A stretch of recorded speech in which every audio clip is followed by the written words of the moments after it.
Hello, today we're going to be continuing on with the Restwood ride-on lawnmower that is actually road legal. I've had this thing a couple of weeks, and the more I've had it, the more I've kind of realised that it is actually a bit of more of a unicorn than I really thought. Like, I don't know of any other Westwood even, but ride-on lawnmowers of that era that are road legal.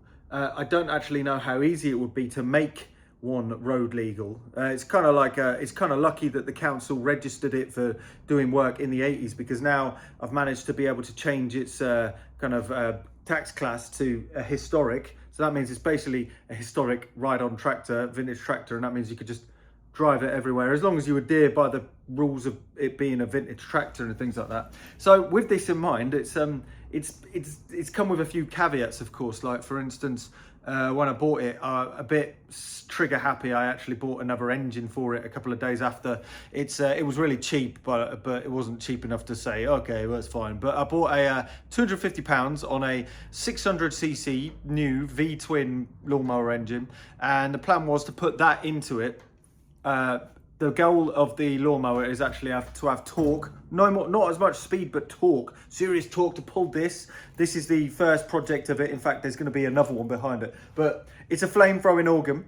The picture, I'm building it as we speak, but the legalities of that I'm going to look into later on. I don't know, but yeah, so it needs torque, and their max speed for a vintage ride-on tractor, is 20 miles an hour on the road. I really want to adhere to the road legalities and things like that. I don't want to risk it losing its registration. I don't want to, it's really a unicorn kind of situation. So after a lot of thinking and and ahhing, I know it's really boring. I know it's the very boring choice, but I'm just going to keep it very standard. I'm not going to put a different engine in it. There is wiggle room within the DVLA rules. The DVLA rules got updated in 2025.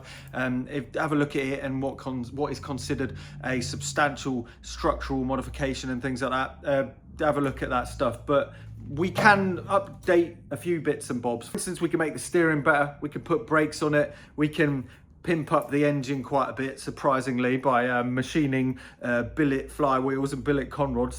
That is possible, and I might very well be doing that for the 11 horsepower engine, because if I put in that V-twin and try and register it, I risk it getting into a weird grey area where it might need to, I don't know, just bureaucratical rubbish with the DVLA, that you need to get an MOT or something on it now, and then it's un-MOTable because it doesn't have like classic style brakes and things like that. I really have a feeling it might get into an uncanny valley territory, and since I'm doing videos, I really should be keeping on the straight and narrow. But with this in mind, I took it on a drive the other day, and it was painfully slow. Max speed was about 5 miles an hour. I am not overstating that. It was about 5 miles an hour because there was people walking quicker than it. Other ride-on lawnmowers can do more than that, and also the speed limit for a road legal ride-on tractor is 20 miles an hour. So I figured, let's try and just up it a little bit.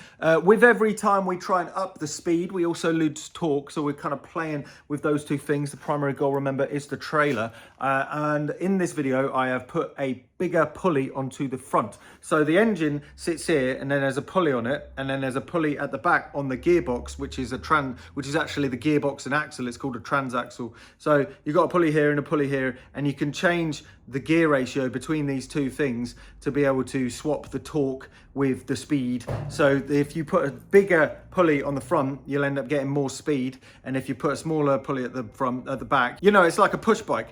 Maybe in the future I might add a centrifugal clutch, which is one that actively moves as you speed up the engine. That'll be pretty snazzy, but I'm running out of time. I've really got to get this whole project built. So we're going to do a quick and dirty pulley project. And spoiler alert, I know this is going to sound like absolutely blistering numbers, but compared to what it was in the last drive, it's now doing about 12 to 13 miles an hour at about 3,000 RPM, which is, to be honest, for a road legal ride-on lawnmower, pretty good. I know there are some people out there who's like, that's not quick at all, that's gonna do it. I don't care. The internet and YouTube and videos is always obsessed about the biggest or the fastest or things like that, but I just want to have fun. I want to have something that I can toddle around to the pub in, or like slowly mooch around Kent, or take it from Land's End up to John O'Groats. Like, I don't want to make it fast. Bite me if you think I should, I don't care. Anyway, let's go and have a look at how I did it. So I've had a look around. This is going completely over budget, so I've had a look around so I didn't have to spend any extra money.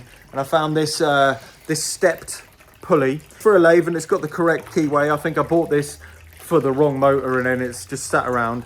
It's not ideal, but it's gonna do for a little bit of testing. This is the old pulley. As you can see, this one's the power takeoff for the actual spinny blades, and then this is the tiny one that is driving the motor. You can see we've got a bit more choice. We can actually jump down to here because I think it will work. This is obviously not a full swap. What I think people do for actually like doing lawnmower racing and all that stuff is swapping the back pulley with the front pulley. So you literally get a straight swap. You lose all the torque, but you get all the speed.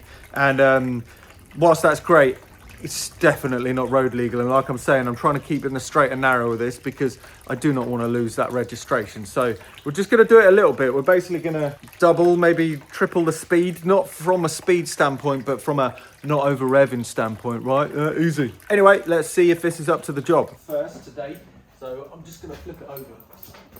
Actually, there's going to be loads of fuel in here, isn't there? Let's not flip it over then. Yes, the fuel tank's full. Oh, there we go. Right, so got the fuel out. Let's flip it over.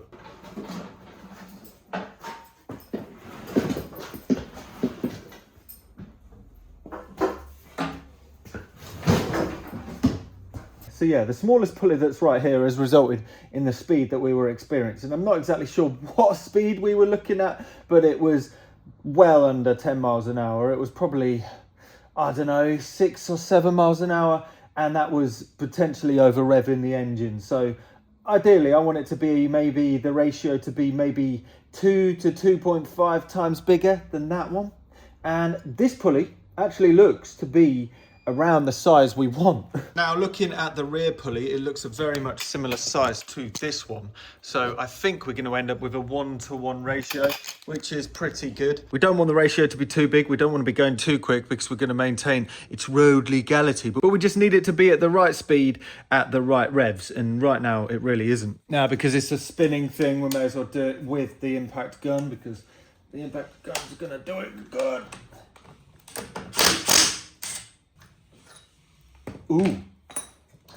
Oh, that's not... I thought that was going to actually be a wrestle to get off, but it really isn't. So, let's untension the pulley. Oh, there we go. It's off.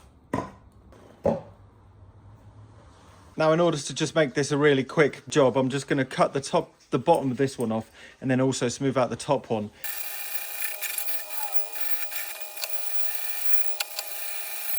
That should fit with the existing clutch pedal for now, and I'm going to turn this one down now.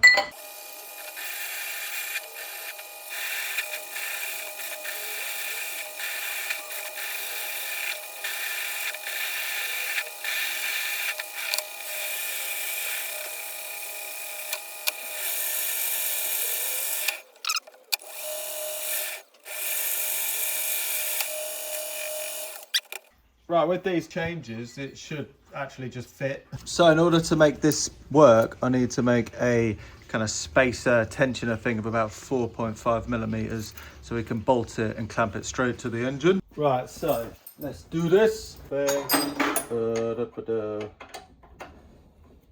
it up. Now we got a bit of steel that should work.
6 in the morning and we're at the same place as we were before, you'll notice that there is different registration plates. Yeah, so not because of the common well-known rule of that no vehicles can be running on black number plates before 1980. It was because there's a regulation in the Registration and Excise 1971 about daytime running tractors having black and white number plates. But I kept on reading because there was a lot of people talking about the fact that it was 1982, which is not why I had it. But that rule actually got revoked a few years ago. So yeah, I've popped it on the reflective pressed. I've got it pressed anyway, but we got reflective yellow number plates.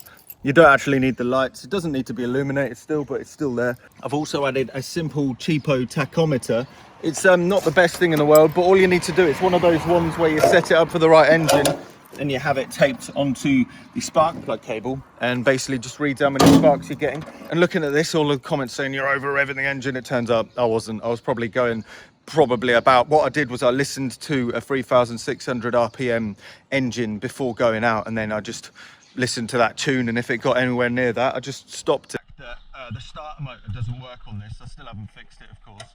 So what I do is I get a bit of a choke on, get a bit of gas in there, suck a bit in, and then go for it.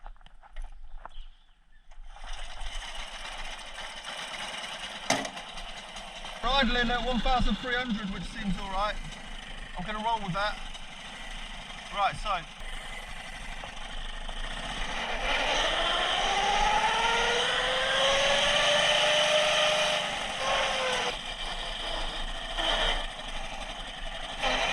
Is that what this signal at?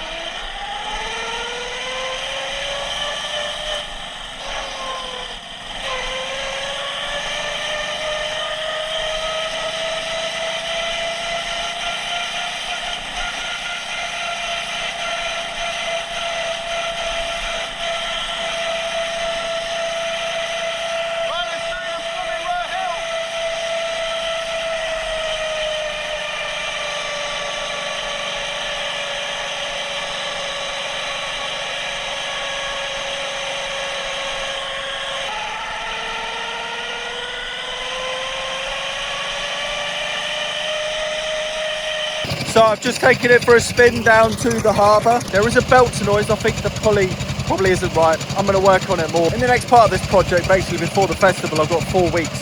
I'm just going to take it to pieces. I'm going to redo the steering linkages, all of these things, with rose joints. I think that's going to tighten up the steering because the steering is vague to say the least. And then I might try, if I've got time, putting a brake onto the back. It's fast enough for now. I know there's some dudes out there like, my lawnmower's quicker than yours, it could go way quicker than yours. Well, yeah, I mean, if you're not aware, you know, the UK's a bit stricter on like laws about driving thingamajiggies on the road. So, I mean, I'm doing everything responsibly and safely, and there is still fun to be had at 15 miles an hour. Anyway, I'll see you next time.